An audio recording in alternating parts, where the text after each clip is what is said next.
좋은 아침입니다. 한국보험무장연구소의 고정욱 소장입니다.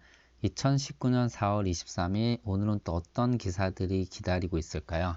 제가 뽑은 주요 기사는요, 다음과 같습니다. 먼저 치매 아내를 위한 91세 남편의 아름다운 도전이라는 제목의 기사가 있고요. 그리고 내달 3일부터 이미 예견된 거지만 이란산 원유 수입 못하는 부분에 대한 우려들, 그리고 어제 기사에 이어서 서울 전셋값이 바닥 찍고 반등 조짐을 보인다. 그리고 트럼프 무역전쟁 결국은 부메랑이 되어서 미국으로 날라 들어간다. 이런 기사고요. 마지막으로 매주 나오는 내용이죠. 투자 전략 또는 성공 투자 전략, 투자 방식에 대해서 이야기하는데, 이번엔 데이비드 레먼의 역발상 투자에 대한 이야기가 기사가 되어서 있습니다. 자, 먼저 보험 관련 기사부터 좀 보도록 하겠습니다. 네, 81세의 아내가 치매에 걸렸고 이 아내를 좀 더 잘 돌보기 위해서 한 직원의 권유로 요양보호사 자격시험을 받고 단 한 번에 시험에 합격했다고 하는데 이분의 나이가 무려 91세라고 합니다. 600쪽이나 되는 기본 교재, 문제집까지 풀려면 1000쪽 이상 공부해야 되는데 한 번에 붙으셨고요. 그리고 더 이제 잘 된 건 평소처럼 수발을 하면서도 요양을 통해 월 50에서 60만 원의 요양보호사 급여까지 받을 수 있게 됐다라는 아름다운 기사입니다. 이 기사를 보니까 지난번에 그 9개월 동안 배타적 사용권 얻은 라이나 생명의 그 재가 급여를 주는 그 간병보험이 기억이 나네요. 그리고 메리츠 화재가 후순위채 발행 2,500억 조달했다. 여기 기사 내용에는 IFRS 17 시행에 대비해서 자산 건전성을 강화하고자 또 후순위채를 발행했다. 지난 4월에 1,000억 발행했는데 이번엔 또 2,500억 발행했다라는 그런 기사 내용입니다. 저는 늘 메리츠 하면 가장 먼저 생각나는 게 싼 보험료, 알파 플러스나 여러분 다 아시다시피 과거에 실손보험을 가장 저렴하게 판매했었죠. 2007년도 5년 만기 실손 갱신이 될 때 1974년 여성분들 주부를 기준으로 실손보험이 얼마나 갱신됐냐라고 그때 계산해 봤을 때 메리츠가 제가 알기로는 212%가량 올랐었습니다. 2배 넘게 올랐죠. 한화나 현대가 그때 한 3%에서 7%가량 올랐고요. LIG 같은 경우가 그 당시 LIG 37% 올랐었는데 메리츠는 어마어마하게 올랐었습니다. 이게 아마 철학 있는 보험이나 카페에서 제가 본 기사로 기억을 하는데, 문제는 위험보험료라는 것은 보험금을 지급하기 위한 재원이 돼야 되는데 이것을 결국 싸게 받으면 나중에 어마어마한 보험금을 오른다. 그래서 갱신형 담보 같은 건 지금 싼 게 나중에 싼 것이 아니다. 우리가 흔히 하는 이런 얘기를 하고 있고요. 반대로 갱신형이 아니다라면 결국은 재무 건전성에 분명히 문제점을 야기시킬 수 있다. 라고 이제 많이 얘기를 할 때 메리츠 관련해서 그런 기사 내용을 언급해 본 적이 있습니다. 국제경제 이슈 보도록 하겠습니다. 트럼프 무역전쟁 부메랑. 트럼프의 정책은 다 아시다시피 보호무역주의 정책, 반이민자 정책, 그리고 감세 정책, 인프라 투자 정책 이런 것들이죠. 다 결국은 인플레이션 정책이고요. 예를 들어서 반이민자라고 하면 그 이민자를 내쫓고 그 자리에 자국민을 고용시키겠다. 아주 간단하게 얘기하면 쉽게 설명을 드리면 우리 식당에 가면 외국인 노동자 흔히 볼 수 있죠. 그들을 채용하는 가장 큰 이유는 바로 인건비 때문입니다. 그들을 돌려보내고 그 자리에 우리나라 사람을 채용하면 좋죠. 고용 측면에서는 좋지만 결국은 그들보다 높은 인건비를 지급해야 된다면 결국은 그 식당에 가격 상승으로 이어질 겁니다. 다시 말씀드리면 제조업 기준으로 말씀드리면 어디서나 가장 중요한 게 제품을 생산하는 데는 가장 큰 요소가 인건비랑 그 다음에 이제 원자재 가격인데, 이런 것들이 오르면 결국 물건 가격이 오르게 된다라는 거죠. 그래서 그 부담은 다시 또 국민들에게 또는 그것이 전가된다는 건데, 이번에 뭐 삼성, LG 등의 뭐 이제 관세를 부과해서 예를 들어서 부담을 늘려놨더니 결국은 이를 통해서 미국 내에서는 1,800개의 고용이 생겼지만 이 고용으로 발생된 비용이 무려 10억 달러다. 그래서 한 일자리당 81만 7천 달러라는 그 비용이 들어갔다는 내용입니다. 굉장히 이제 실제 사례로 이렇게 분석을 해놨는데, 과거 오바마 정부 시절에 미국 회복 및 재투자법의 일자리 한 개당 비용은 12만 5천 달러로 산출됐는데 이것에 비해서 무려 6.5배나 많이 지원한 셈이다. 결국은 미국이 그 관세를 부과해서 수출 비중을 이제 수입 비중을 줄이고요. 그거를 이제 월풀 같은 자국 그 상품으로 대체하는데 비용이 그만큼 가격이 올라간 것이 결국은 부담으로 이어진다라는 그러한 내용의 기사로 뭐 보호무역주의가 나왔을 때 가장 많이 문제가 됐던 것들이 이거죠. 결국은 그 부메랑은 너네들이 맞을 것이다라는 그러한 내용인데, 예, 이런 것들의 문제들이 또 어떻게 해결할 것인가, 그것에 대해 또 초점을 맞춰볼 필요가 있을 것 같습니다. 여하튼 아주 재밌게 그 보호무역 전쟁에 대한 어떤 문제점들을 꼽은 기사인 것 같고요. 그리고 예, 국내 경제 이슈 보도록 하겠습니다. 예, 4월 회복세 보이더니 다시 고꾸라졌다. 예, 4개월 연속 수출이 마이너스 됐다는 기사 내용을 이전에 말씀을 드렸는데, 이달 초반엔 좀 좋아지는 것 같더니 결국은 고꾸라지면서 마이너스로 꺾이면서 5개월 연속 마이너스로 갈 것 같다. 뭐 부진의 가장 큰 원인은 뭐 다 아시다시피 반도체와 대중 수출 감소, 그리고 최근에는 주요 수출 품목도 마이너스로 돌아서면서 좋지 않다. 결국은 대한민국 수출주도형 중심 국가고 수출로 먹고 사는 나라인데 수출이 좋지 않다라면 결과적으로는 경기가 좋지 않을 것이고 이것이 주가에 반영될 수도 있다. 뭐 수출과 주가의 상관관계는 굉장히 밀접하다는 건 알고 계실 겁니다. 이러한 우려의 기사를 좀 볼 수가 있고요. 그리고 이제 자영업자에 대한 대출 문제를 갖고 또 기사가 나왔습니다. 여기서 꼽은 가장 큰 문제는 보통 대출이 늘어나면 연체율이 떨어지는 게 일반적이죠. 뭐 분수로 통해서 율이라는 건 나타나기 때문에 대출이 늘어났기 때문에 늘어난 거에 비해서는 연체율이 떨어져야 되는 게 일반적인데, 이번에는 대출이 늘어나면서 연체율마저 늘어나서 매우 위험한 위기에 있다, 뭐 이런 내용이고, 2015년 말에 274조였던 자영업자 부채가 최근에는 거의 1분기까지 포함하면 400조를 넘어설 거다. 어마어마하게 늘어나고 있다. 그리고 지금 연체율도 파악해 보니까 그래도 좋은 시중은행의 좋은 은행에서 대출받은 거에 연체율이 이렇게 증가한 걸 보면 기타 다른 은행들까지 합치면 더 안 좋은 수치로 나타날 것 같다라고 해서 경기에 대한 문제점들을 또 이야기하고 있습니다. 그리고 뭐 이미 예견된 거죠. 그 이란과의 이제 핵 협정 파기했고, 이것에 대한 미국의 제재로 이란산 원유를 이제 그 규제했던 거죠. 처음에 규제할 때 8개국에 대해서는 8개국 가운데 그리스, 이탈리아, 대만 등은 이미 이란산 원유 수입을 중단했지만 나머지 5개국, 한국이 여기에 포함됐었고요. 일부 수입하고 있는데 이것이 다음 달 3일 날에 이제 중단됩니다. 그래서 이러한 중단 문제에 따른 문제점들, 결국은 이 이란산 원유는 가격이 싸고 뭐 타르 같은 것이 매우 효율적으로 나오는 그러한 원유인데, 이것을 수입 못하는 데 대한 부담, 가격 부담, 그리고 또 우리나라 원유 기업들이 이걸 많이 쓰고 있는데 이러한 것들이 기업들에게 좋지 않은 영향을 미칠 수 있다라는 그러한 기사 내용들을 담고 있습니다. 하지만 이미 예견된 거기 때문에 수입처를 다 확보했다라는 그러한 내용.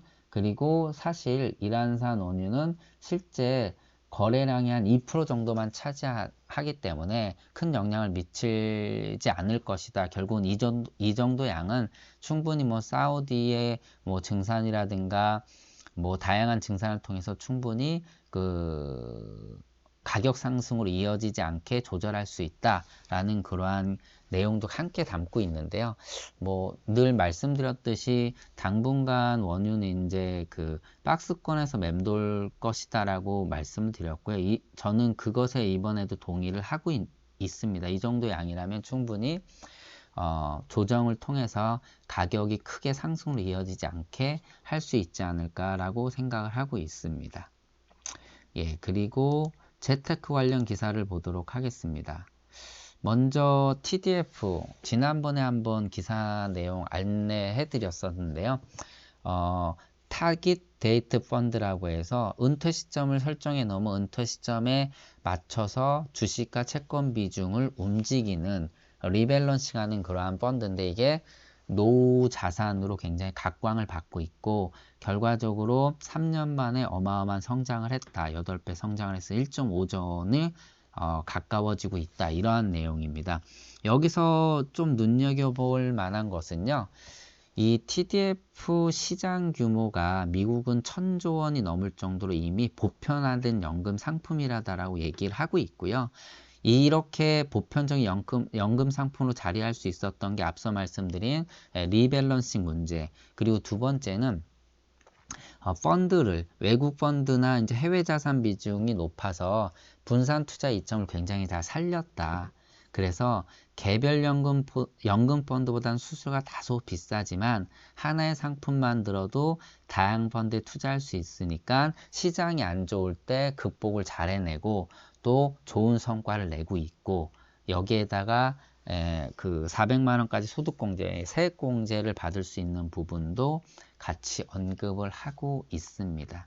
그래서 TDF 상품이 노후 상품으로 좀 적합하고 좋지 않은가. 과거에도 어떤 부분을 가장 크게 제가 집중적으로 말씀드렸냐면 그 기사 내용에서도 나와 있듯이 실제 소비자들은 펀드 변경을 안 한다라는 거죠. 좋은 수익을 원하지만 행동하지 않는다라는 거. 그 행동을 결국은 리밸런싱으로 맞춰준다라는 거. 이것을 가장 좋은 그 상품의 특징으로 꼽았는데 그것들이 아마 시장에서는 인기를 끌고 있는 주요 내용으로 기능으로 자리 잡고 있는 것 같습니다. 그리고 급락하던 서울 전세가 바닥 찍고 반등 조짐 보인다. 어제는 이제 부동산 매매 가격에 대한 이야기를 언급을 했는데 22주 만에 하락률이 최저치로 다다르면서 일부 지역에서는 상승을 하고 있다라는 그런 기사 내용입니다. 사실 작년 10월 말을 기점으로 하락한 서울 전셋값은 계속 추락하다가 특히 언제 가장 심각해졌냐면 송파구 헬리오시티 입주하면서 엄청나게 전셋값이 이제 이때 이제 최악을 이제 다다랐는데 사실 지금 이 헬리오시티 입주가 마무리가 됐고요. 그리고 이제 재건축 이런 것들에 대한 이제 전세 수요가 필요한 시점이 오고 또 5월 달에 또 봄철이 되면서 이사철이 오고요. 또 집을 살 만한 그러한 충분한 시기는 아니다라고 생각하면서 전세를 구하고자 하는 기조가 강해지면서 결국은 전세값이 상승할 어떤 기반을 다졌다라고 지금 보고 있다라고 합니다. 물론 뭐 일부 지역에서는 아직도 전세가 하락이 이어질 거라고 하지만 전반적으로는 반등의 기미를 보이는 것이 맞다라고 전문가들이 평가하고 있는 그러한 기사 내용입니다. 그리고 이제 계속 이야기하는 내용이죠. 전문 투자자들의 투자 방법, 성공 투자 방법인데 여기서는 데이비드 드레먼의 역발상 투자라는 그 방법인데요. 전문가 추천 주식은 피해라. 비인기 종목 투자로 16년간 617% 수익. 이 16년간 617% 수익은 이제 한국 시장에 이제 그 적용한 내용인데요.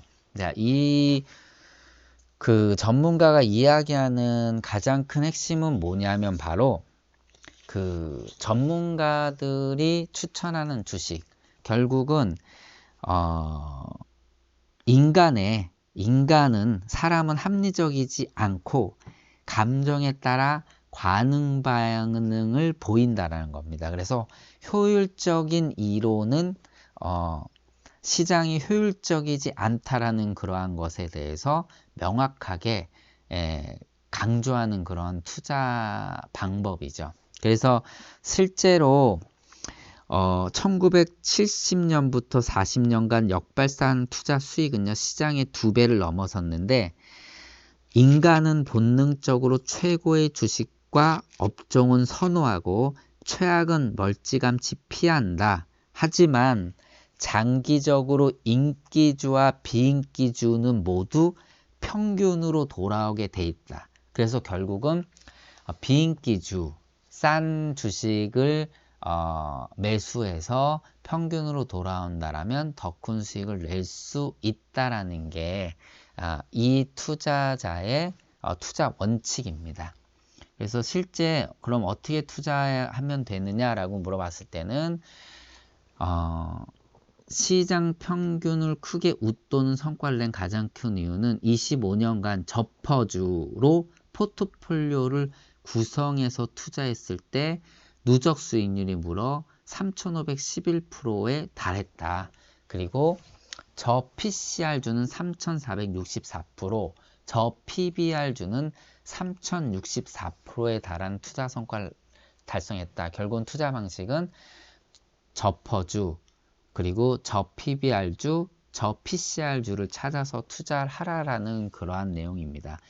해당 투자 방법이 우리나라에도 잘 먹혔는지 실험을 한번 해봤습니다. 이제 분석을 해봤죠. 그래서 16년간 누적 수익률은 617%였다. 어떻게 투자를 했느냐? 앞서 말씀드린 것처럼 저퍼, 저 PBR, 저 PCR, 저 PDR 등 이런 4개 지표가 하위 30%에 속하면 그때마다 이러한 주식들이 이제 매수한 거고요.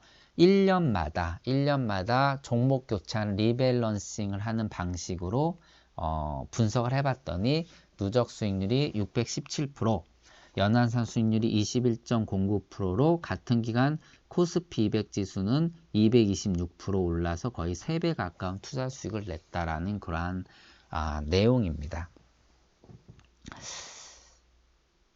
여기서 한 가지 더 얘기하는 거는 포트폴리오 안에도 역발산 투자는 장기간 주식을 보유한다라면 시장에서 충분히 좋은 성과를 낼 수 있었다라는 그러한 투자 방식인데, 저는 늘 단기 투자를 하지 않고 저 스스로 장기 투자에 초점을 맞춰서 하다 보니까 결과적으로 이러한 투자 방식, 저평가된 주식을 사는 가치주 투자 방식에 늘 저는 좀 제가 편향돼 있다라고 보고 있고요. 그리고 특히 지난번에 얘기했듯이 제레미 시갈의 장기 주식 투자, 투자 바이블 이런 것들에 대해서는 매우 저는 적극적으로 소비자들에게 권하고, 그래서 변액보험도 그러한 투자 방식에 맞춰서 고객의 상품을 끌고 갈 수 있는 방법을 어떻게 보면 좀 의무적으로 갖출 수 있기 때문에 그러한 방식의 투자를 권유하고 그러한 기법들을 고객들한테 이야기하면서 포트폴리오를 구성을 하고 있습니다.